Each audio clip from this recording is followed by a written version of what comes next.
আমি এত কথা শুনতে চাই না। তুমি তোমার বাঘ বুঝা নিবা। আমি যতদিন পরে এই বাড়িতে আইছি আমার কোনো মূল্যই নাই। ওনারা তো চায় যেন আমি এই বাড়িতে না আসি, আমি না আসলে তো সবাই খুশি হয়। তোর বিয়ার সময় তোর ভাইজান কি না দিছে?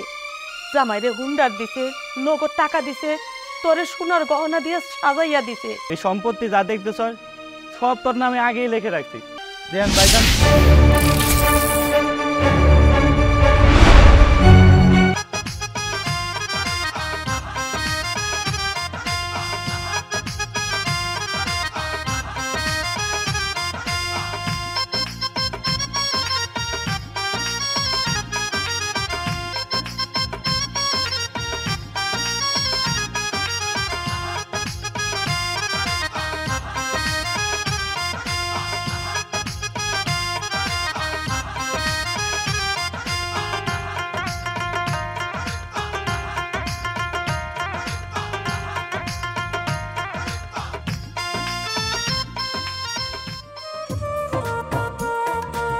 শোনো, তোমার বাবা মারা গেছে, এখন তোমার বাঘের সম্পত্তি তুমি সব বুঝা নিবা। কি হলো তোমার হঠাৎ করে বাঘের সম্পত্তি বুঝা নেবো?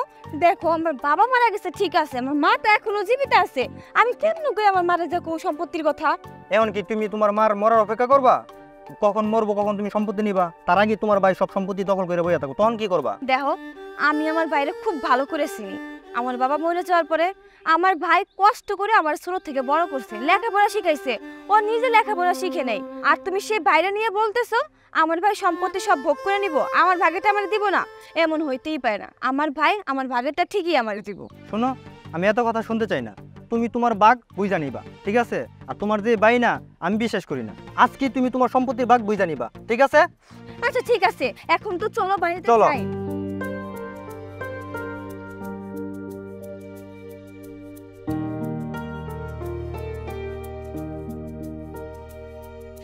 আরে বোন, কেমন আছিস তুই? ভালো আছি। ভাই ভালো আছেন? এই তো ভালো আছি ভাই, আপনি ভালো আছেন? এই তো ভাই ভালো। তো বোন হঠাৎ করে না জানে তুই চলে এলি? তোমার লগে একটু কথা আছে আমার, ঘরে চলো কথা কম তোমার লগে। বোন কথা বলবি, তুই আসছি এখন, তুই রুমে যা, আমি একটু বাজার থেকে আসি। তুমি বাজারে পরে যাও, আগে তোমার লগে আমার জরুরি কথা আছে, কথাটা শেষ করি তারপর তুমি যাও। আচ্ছা কি কথা বোন, তুই আসলি, রুমে যা, আমি একটু বাজার থেকে আসি, আমার খুব একটু দরকারি কাজ আছে। কইলাম না তোমার সাথে জরুরি কথা আছে, এখন বাজারে যাওয়ার কোনো দরকার না, ঘরে চলো কথা বলবো। আচ্ছা বোন, তুই এভাবে কথা বলতেছে কে? তুই রুমে যা, আমি বাজার থেকে কাজগুলো শেষ দিয়ে আমি আসতেছি, তোর সাথে রাত্রে আমি কথা বলবো। ভাই এত কষ্ট করে আসছে, বুঝোস না? তুই যা, রুমে যা, আমি আসতেছি। হ্যাঁ শুনোই না কথা। মা, ও মা, মা, কি রে, কি হয়েছে? এত চিল্লাই দিছস কেন? আর শুনলাম তোর ভাইয়ের সাথে চিল্লায় কথা কইতেছস, কারণটা কি? মা তুমি আমার সাথে এমন করে কথা কইতেছো কেন? আমি তোমার পুলাশটা চিল্লাচিল্লি করছি? তোমার পুলাই তো আমার লগে কথা না বলে চলে গেল। ওরে বললাম যে ওর সাথে আমার জরুরি কিছু কথা আছে, আমার কোনো কথাই শুনো না, আর তোমার লগে আমার জরুরি কথা আছে। দেখো তানহা, তোমার ভাই কাজের জন্য একটু বাইরে গেছে, ও তো একটু পরে চলে আসবে, আর তুমি তো চলে যাচ্ছ না তাই না? তুমি ঘরে বসো, তোমার ভাই আসলে তুমি কথা বলো। ভাবি প্লিজ দয়া করে তুমি আমাদের মাঝে কথা বলতে এসো না, আমরা যেভাবে পারি সেভাবে কথা বলতে দাও, তুমি অন্তত পক্ষে চুপ থাকো। আরে তোর সমস্যাটা কি? আমি তো কিছুই বুঝতেছি না। যেই কথা কইতেছে তার সাথে তুই রাগ করতেছস, কারণটা কি? হ্যাঁ কারণটা কি? কারণ কিছুই না, তোমার পুলা আমার কথা শুনো না কেন, এটাই আসল কারণ। তোমার পুলা আমি যে বারবার করে কইলাম তোমার সাথে আমার জরুরি কথা আছে, ঘরে চলো ঘরে চলো। না, আমি যতদিন পরে এই বাড়িতে আইছি আমার কোনো মূল্যই নাই। ওনারা তো চায় যেন আমি এই বাড়িতে না আসি, আমি না আসলে তো সবাই খুশি হয়। আচ্ছা তানহা, বুঝতে পারছি কোনো বিষয় হলে তোমার মন খারাপ, তুমি ভিতরে চলো, তোমার ভাইজান আসলে তুমি কথা বলুনি। আসো আসো। থাক থাক, তোমাকে বলতে হবে না, এটা আমার বাপের বাড়ি, আমি ঠিকই ঘরে যাব। ব্যাগটা অন্তত পক্ষে নাও, এটা ওকে শিখিয়ে দিতে হবে নাকি? আই দাও ব্যাগ দাও। না না ভাবি, ঠিক আছে, চলো যাও। চলো বাবাজি।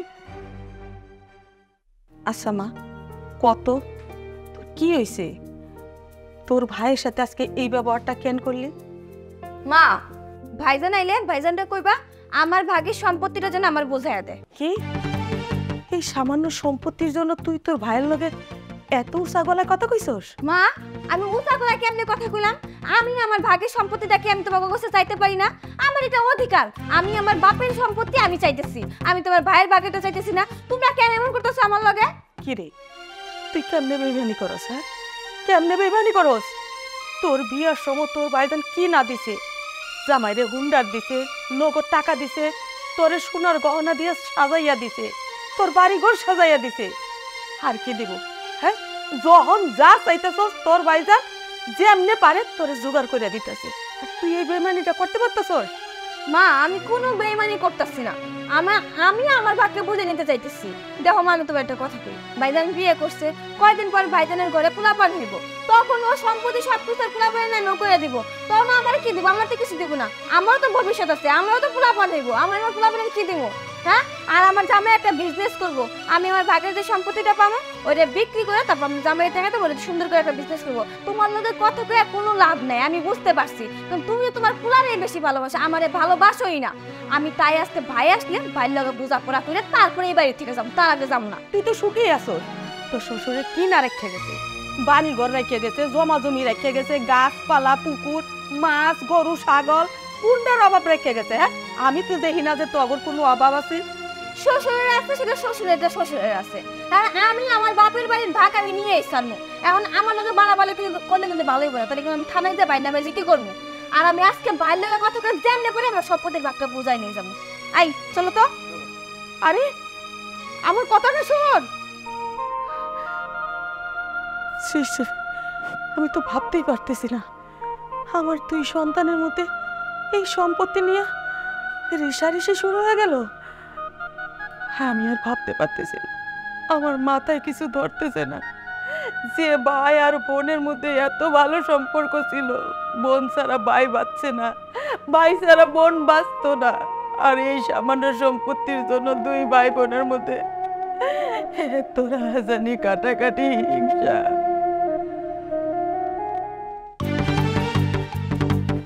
আরে বোন, কই যাস তুই?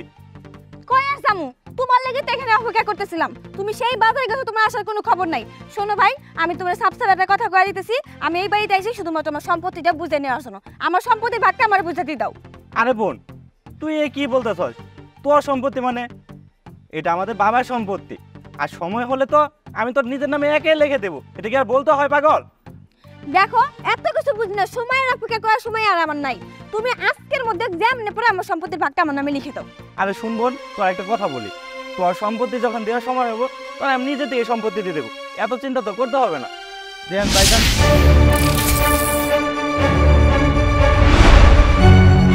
ওর যা পিতাছে ঠিকই পিতাছে, ওর সম্পত্তির ভাগ করে দিয়া দেন, তাহলে কিন্তু খারাপ কিছু হয়ে যাবো। আরে কি করতেছ? আরো হারেন বলতেছি, এটা কোন ধরনের ব্যবহার? কি রে, তোর সামনে তোর ভাইজানের পলান ধরলো তোর জামাইয়ে, তুই কিচ্ছু কইলি না? বুঝতে পারছি এইটা সব কাড়িনাড়ি হয়েছে জামাই বাবাজি, সর্বনাশের মূল হয়েছে জামাই বাবাজি। এই সংসারের সয় সম্পত্তি নিয়ে গত গন্ডগোল লাগাইতেছে, সব ষড়যন্ত্রের মূল হয়েছে জামাই বাবাজি। আরে বোন, এই দিনটা দেখার জন্য আমি তোর বড় করছি, তোর স্বামীর কাছে আমার মায়ের খাওয়ার জন্য। আর শোন, এই সম্পত্তি কোনোটাই আমার নামে না, এই সম্পত্তি আমার প্রয়োজন নাই, তোর সুখই হচ্ছে আমার সুখ। তোর জন্য শুধু সম্পত্তি না, যদি আমার জীবনটাও দিতে হয় সেটাও আমি দিয়ে দেবো। এই সম্পত্তি দিয়ে আমি কি করব বল? তুই সুখে থাকলে তো আমি সুখে থাকি, তাই না? তোর একটা কথা বলি, এই সম্পত্তিগুলো তোর নামে অনেক আগে লিখে রাখছি।